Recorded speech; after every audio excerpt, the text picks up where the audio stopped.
আজকে আপনারা অত সহজে ছাড়তাছি না, আপনার লগে অনেক কথা আছে, আপনি তাকে নিয়ে আনে। আরে মিয়া, আমার লগে আবার তোমার কিসের কথা? তুমি কি আমার গার্লফ্রেন্ড লাগো যে তোমার লগে আমার কথা কইতে হইব?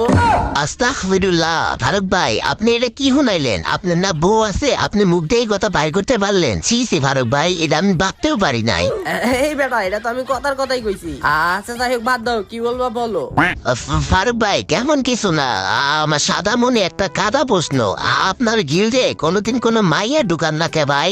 ও আচ্ছা, বুঝবার পারছি, আপনার মনে হয় কোনো মাইয়া চয়েস করে না, এর জন্যই হাইদ আপনার গিল্ডে কোনো মাইয়া ঢুকান না, তাই না ফারুক ভাই?